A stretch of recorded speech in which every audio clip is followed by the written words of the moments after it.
भारत से ऑपरेशन सिंदूर में भरपेट मार खाने के बाद भी पाकिस्तान का दिमाग ठिकाने नहीं आया। पाकिस्तान को उम्मीद थी कि पूरी दुनिया में जितने भी मुस्लिम देश हैं वह सब भारत के खिलाफ पाकिस्तान का साथ देंगे, लेकिन पाकिस्तान को 3 मुस्लिम देशों ने आईना दिखा दिया। आज इंडिया एट 9 में बात करेंगे कि वो 3 मुस्लिम देश कौन से हैं जिन्होंने पाकिस्तान का साथ छोड़ दिया। साथ ही बात करेंगे चीन या पाकिस्तान, भारत का दुश्मन देश नंबर 1 कौन है। इसके बाद आपको बताएंगे कि 40 साल बाद भारत अंतरिक्ष में कौन सा नया इतिहास रचने वाला है। और अंत में बात करेंगे आपकी सेहत से जुड़ी खबर का। आपको बताएंगे कोविड-19 पर क्या ताज़ा अपडेट है। खबरों का सिलसिला शुरू करते हैं। नमस्कार, मेरा नाम है अंश कपूर, आप देख रहे हैं इस समय इंडिया एट 9। सबसे पहले शुरू करते हैं, जानिए 3 देश कौन से हैं जिन्होंने पाकिस्तान को आईना दिखा दिया। इस्लामिक देशों के संगठन जिसे OIC भी कहा जाता है, उसमें पाकिस्तान को बड़ा झटका मिला और नई दिल्ली को बड़ी कूटनीतिक जीत मिली। यानी जिन देशों के दम पर पाकिस्तान बहुत उछल रहा था, उसे वहां भी हार का सामना करना पड़ा, या यूं कहें कि उसे नीचा देखना पड़ा। मीडिया रिपोर्ट्स के मुताबिक जकार्ता में आयोजित OIC की बैठक में पाकिस्तान को फिर से शर्मिंदगी का सामना करना पड़ा। उसका भारत विरोधी प्रस्ताव पूरी तरह खारिज हो गया। जहां एक तरफ भारत ने 32 देशों के साथ सर्वदलीय प्रतिनिधि भेजकर पाकिस्तान के आतंकवादी समर्थन को बेनकाब करने की कोशिश की, तो दूसरी तरफ पाकिस्तान को लगा कि ये मौका है जब इस्लामिक देशों के संगठन में भारत के खिलाफ माहौल बनाया जा सकता है। लेकिन पाकिस्तान की इस चाल पर भी पानी फिर गया। पाकिस्तान के मंसूबे पर पानी फेरने वालों में इंडोनेशिया, मिस्र और बहरीन, ये 3 देश सबसे आगे थे। इन देशों में इस्लामाबाद के भारत विरोधी प्रस्ताव को भी रोक दिया। OIC में पाकिस्तान के प्रस्ताव को खारिज करने जाने का मतलब यह है कि इस्लामिक देशों के बीच भी पाकिस्तान का प्रभाव काफ़ी कम हो गया है और ये देश भारत के साथ खड़े हैं। इंडोनेशिया ने भारत विरोधी संदर्भ का विरोध किया, जिसमें मिस्र और बहरीन भी साथ में आ गए। OIC के दस्तावेज में फिलिस्तीन और गाजा की स्थिति पर टिप्पणी की गई, लेकिन भारत की आलोचना को हल्के में रखा गया, जो पाकिस्तान के लिए एक बड़ा झटका था। पाकिस्तान ने दावा किया कि जकार्ता बैठक में उसने भारत के खिलाफ सफलता हासिल कर ली, लेकिन हकीकत यह है कि कश्मीर पर उसकी कोशिश OIC में नाकाम रही। OIC का पाकिस्तान में प्रस्ताव को समर्थन न देना इस बात का संकेत है कि उसका इस्लामिक देशों में प्रभाव कम हो गया है और ये देश भारत के साथ खड़े हैं। अब बताते हैं आपको आज की दूसरी बड़ी खबर। ऑपरेशन सिंदूर के बाद से भारत पाकिस्तान के बीच तनाव और अधिक बढ़ गया। वहीं अमेरिकी रक्षा खुफिया एजेंसी की साल 2025 की रिपोर्ट में भारत पाकिस्तान के रिश्ते को लेकर चिंता जताई गई थी। रिपोर्ट के मुताबिक पाकिस्तान भारत को खतरा मानता है, वहीं भारत चीन को अपना प्राथमिक विरोधी और पाकिस्तान को एक सहायक सुरक्षक समस्या के तौर पर देखता है। अमेरिकी रिपोर्ट के मुताबिक भले ही भारत पाकिस्तान के बीच संघर्ष विराम लगा हो, लेकिन पाकिस्तान की तरफ से आतंकी समूह का समर्थन भारत की ओर से सैन्य प्रतिक्रिया के खतरे को बढ़ा सकती है। ऐसी स्थिति में अधिक गंभीरता हो जाती है कि इसके अलावा अमेरिकी रिपोर्ट के मुताबिक भले ही भारत पाकिस्तान के बीच संघर्ष विराम हो गया हो, लेकिन पाकिस्तान की तरफ से आतंकी समूह का समर्थन भारत की ओर से सैन्य प्रतिक्रिया के खतरे को बढ़ा सकती है। ऐसी स्थिति में अधिक गंभीरता हो सकती है। इसके अलावा अमेरिकी खुफिया रिपोर्ट में अमेरिका के लिए चीन को सबसे बड़ा सैन्य और साइबर खतरा बताया गया है। रिपोर्ट में कहा गया है कि ईरान, नॉर्थ कोरिया, चीन और रूस आपस में मिलकर US के खिलाफ रणनीतिक अभियान चला सकते हैं।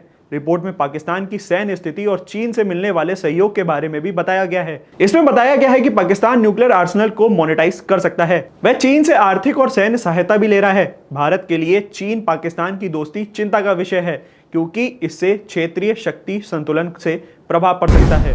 अब बात करते हैं आज की तीसरी बड़ी खबर का कि भारत 40 साल बाद अंतरिक्ष में कौन सा नया इतिहास रचने वाला है।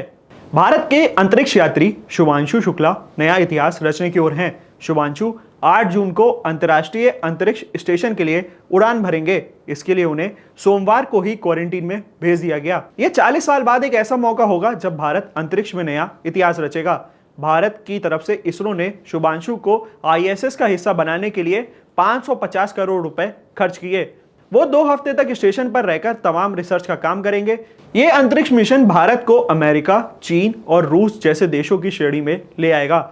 इससे भारत को अपने स्वदेशी स्पेस मिशन गगनयान में भी मदद मिलेगी। भारत के स्पेस मिशन के लिए 4 अंतरिक्ष यात्री, जिसमें प्रशांत नायर, अजीत कृष्णन, शुभांशु शुक्ला और अंगद प्रताप को चुना गया है। गगनयान के तहत 3 दिन तक अंतरिक्ष यात्री पृथ्वी से 400 किलोमीटर दूर निचली कक्ष में सैर करेंगे। 2025 के अंत तक यह मिशन लॉन्च हो सकता है। लखनऊ के शुभांशु शुक्ला एक्जिम 4 मिशन के 3 अन्य एस्ट्रोनॉट के साथ स्टेशन पर जाएंगे। इन सभी को क्वारंटीन में भेज दिया गया है। 8 जून को शाम 6:40 पर फ्लोरिडा के केंड्री स्पेस सेंटर से ये लोग उड़ान भरेंगे। ड्रैगन स्पेस क्राफ्ट में शुभांशु ISS के लिए रवाना होंगे। शुभांशु अंतरिक्ष स्टेशन की यात्रा पर जाने वाले पहले भारतीय बन जाएंगे। इससे पहले राकेश शर्मा 1984 में सोवियत संघ के सोयूज स्पेस क्राफ्ट में अंतरिक्ष में गए थे। राकेश शर्मा देश के पहले अंतरिक्ष यात्री थे। शुभांशु के साथ अमेरिका, हंगरी और पोलैंड के एस्ट्रोनॉट्स भी शामिल होंगे। एक्सियोम मिशन 1 दुनिया का पहला निजी अंतरिक्ष मिशन है, जिसकी 17 दिन का पहला मिशन अप्रैल 2022 में हुआ था। इसके बाद मई 2023 और जनवरी 2024 में तीसरा मिशन हुआ। अब जून में चौथा मिशन होगा। अब बात करते हैं आपकी सेहत से जुड़ी खबर का। कोविड-19 पर क्या है ताजा अपडेट, जानिए।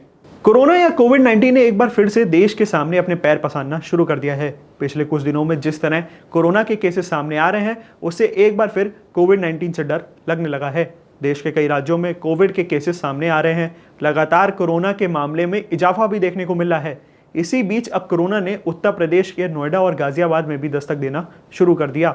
बता दें कि नोएडा और गाजियाबाद से कोरोना के मामले सामने लगातार आ रहे हैं। गाजियाबाद में 4 तो वहीं नोएडा में 1 केस देखने को मिला है। फिलहाल सभी कोविड केसेस पर निगरानी रखी जा रही है। गाजियाबाद में 4 मरीज कोविड पॉजिटिव पाए गए हैं। इसमें से 3 मरीज को होम आइसोलेशन में रखा गया है और 1 मरीज को प्राइवेट अस्पताल में भर्ती कराया गया है। जो 4 लोग कोरोना संक्रमित पाए गए हैं, उनमें से एक 18 साल की युवती भी है। युवती को खांसी, जुकाम और बुखार की शिकायत थी। जब युवती का टेस्ट करवाया गया तो वह कोविड पॉजिटिव पाई गई। बता दें कि नोएडा के सेक्टर 110 में रहने वाली 55 वर्ष की महिला कोरोना पॉजिटिव पाई गई हैं। बताया जा रहा है कि महिला को हल्के लक्षण महसूस हुए थे, जिसके बाद उन्होंने निजी अस्पताल में जांच कराई। वहां वह कोरोना संक्रमित पाई गई। महिला को फिलहाल होम आइसोलेशन में भी रखा गया है। फिलहाल स्वास्थ्य विभाग की टीम उन लोगों की जांच पहचान कर रही है जो महिला के संपर्क में आए थे। महिला के परिजनों ने कोविड की जांच भी करवाई है। इस मामले पर ज्यादा जानकारी हमारी साथी लक्ष्मी दे रही हैं। देश में कोरोना के केस धीरे धीरे फिर से सामने आ रहे हैं। दिल्ली में एक्टिव केस की बात करें तो संख्या 100 के पार पहुंच गई है।